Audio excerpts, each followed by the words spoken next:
Halo. Masih penuh ya? Eh, Apa kabar? Selamat jumpa. Assalamualaikum warahmatullahi wabarakatuh.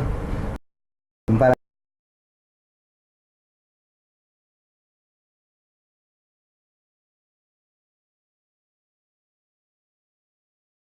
Tahun kemarin malam. Mudah-mudahan teman operator sekolah sekarang sudah siap. Mungkin juga sudah ada yang berhasil sinkron, tapi yang belum berhasil sinkron nggak usah nangis dulu, karena untuk tunjangan masih ada waktu. Tapi jangan nunggu waktu akhir, karena kalau waktu akhir begitu close tidak bisa lagi diperbaiki. Oke? Okay?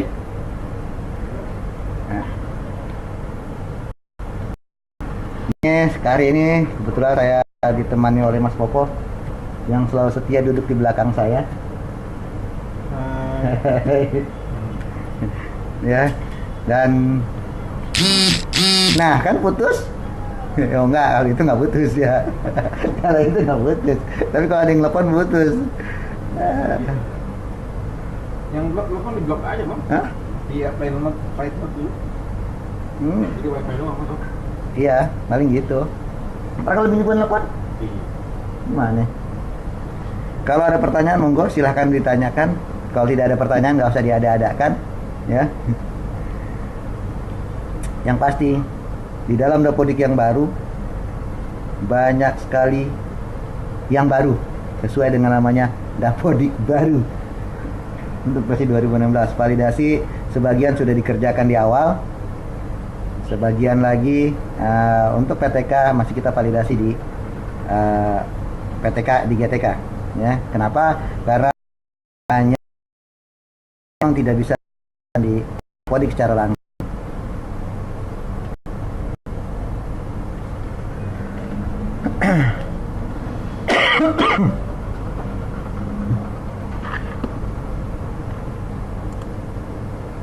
Kalau kawan-kawan nanya kapan mulai SK, mungkin akhir Agustus kita akan coba meng-SK-kan. Itu pun kalau datanya sudah valid.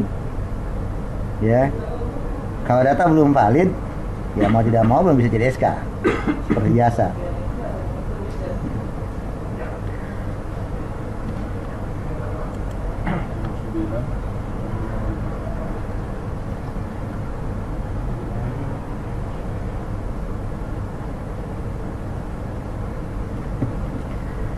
Oke.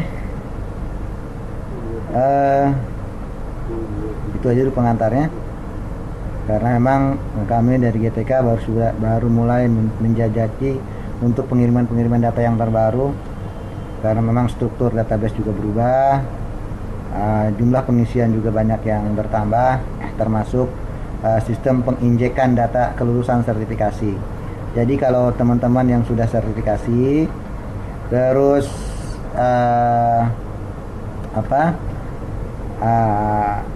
untuk melihat apakah sertifikasinya masuk ke dalam database GTK atau tidak, itu bisa dilihat di Dapodik langsung pada saat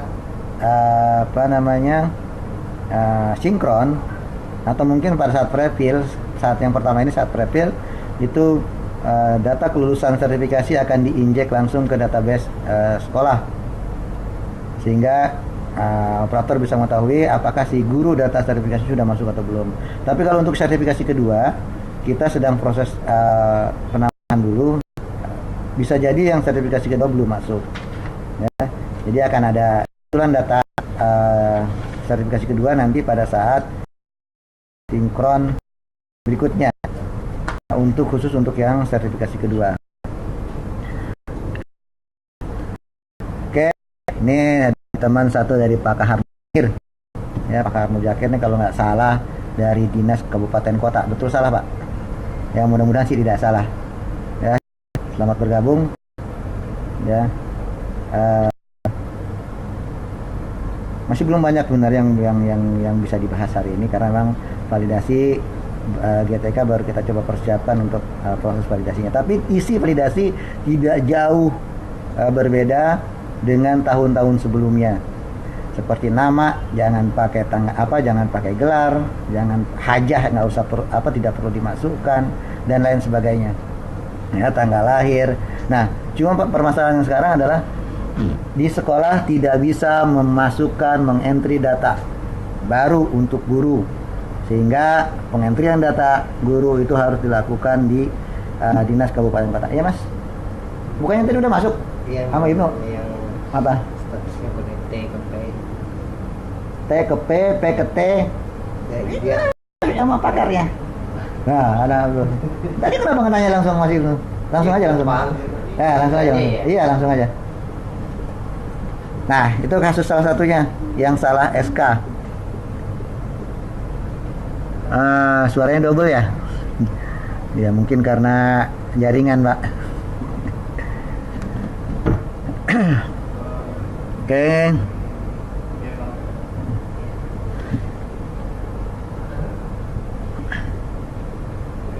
Jadi kalau memang ada salah-salah perbaikan tentang data PTK, mau tidak mau memang harus menghubungi dinas kabupaten kota. Itulah kemarin 1 tahun lebih dikasih kesempatan untuk perbaikin data sesuai dengan yang valid, yang benar, tapi ya nyatanya masih banyak data-data yang masih belum valid. Ya, oleh karena untuk perbaikannya silahkan ke kabupaten kota masing-masing. Hubungi kakak data diknya, atau mungkin juga ada yang menjadi satu dengan operator tunjangannya. Kalau untuk in-passing seperti yang saya sudah share di Facebook, maka in-passing itu bisa valid atau tidak dicek di websitenya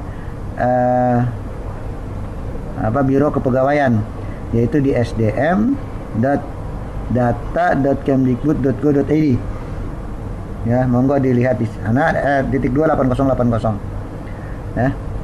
Jadi sdm.data.kemdikbud.go.id /8080. Monggo dicek di sana in-passingnya apakah statusnya diakui atau tidak. Karena kalau di sana tidak ada datanya, maka mau tidak mau ya kita juga mau bilang apa, berarti itu datanya masih dianggap belum valid.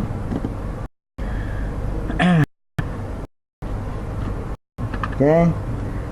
Mungkin sambil menunggu kalau ada pertanyaan, nanti akan saya jawab pertanyaannya.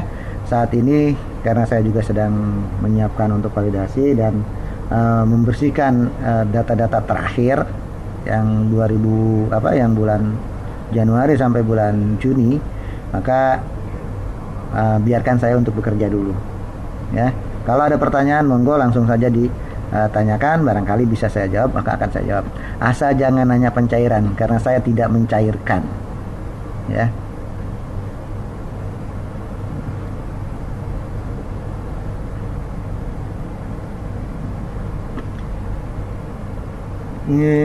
Hari ini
baik, teman-teman sekalian, untuk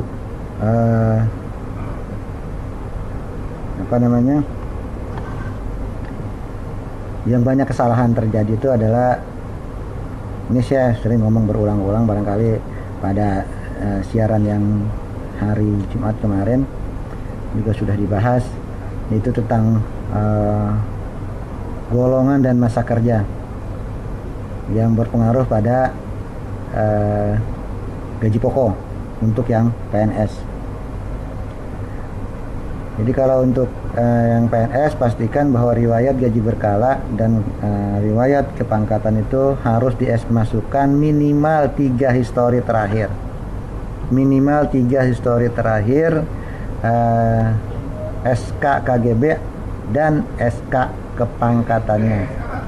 Jika dia memang sudah memiliki SK KGB untuk PNS lama. Tapi kalau untuk yang PNS baru, maka pasti baru diangkat dan baru ada punya SK pengangkatan. Nah, itu isikan saja SK pengangkatannya di KGB dan di riwayat kepangkatan. Nah, jadi golongannya samakan.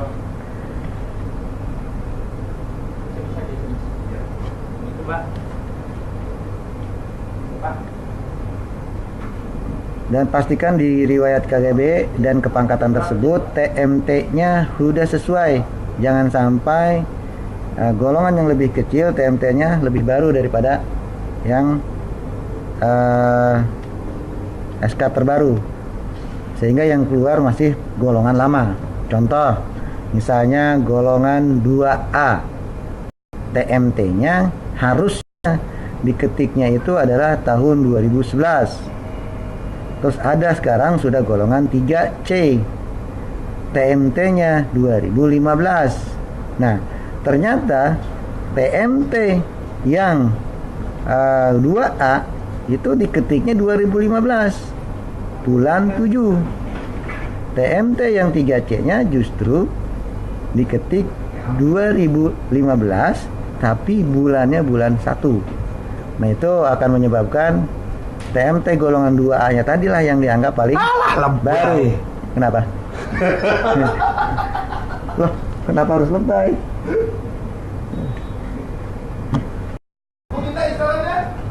Hah? Ya, lebay juga dong. Lebay juga dong lo. Maklum. Kami biasa seperti itu. Karena yang paling lebay sebenarnya adalah Ibnu Aditya Karana.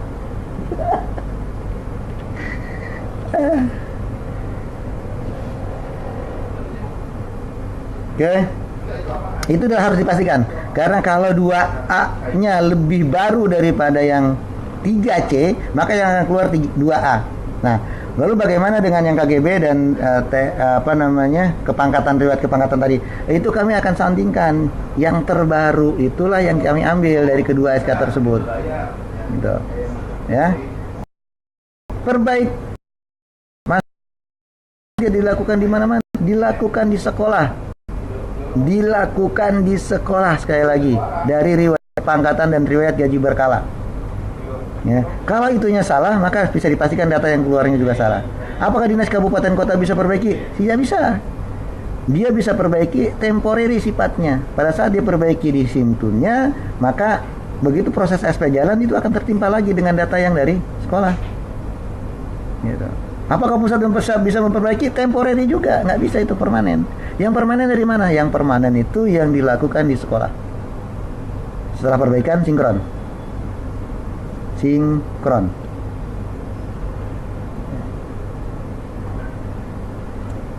Nah, itu jadi jangan sampai terulang nih, karena nih untuk yang udah 4 tahun masih yang terulang tuh yang seperti itu. Ya, terulang lagi seperti itu. Dan jangan sekali-sekali memasukkan cuma 1 SK kepangkatan atau SK gaji berkalanya. Kalau memang dia sudah punya tiga-tiganya, dia sudah punya dua-duanya. Kalau lebih dari 3, ya itu terserahlah. Minimal 3. Yang terbaru, bukan yang terlama, tapi yang terbaru. 3 yang terbaru. Jadi KGB-nya 3 yang terbaru, kepangkatannya juga 3 yang terbaru. Ya.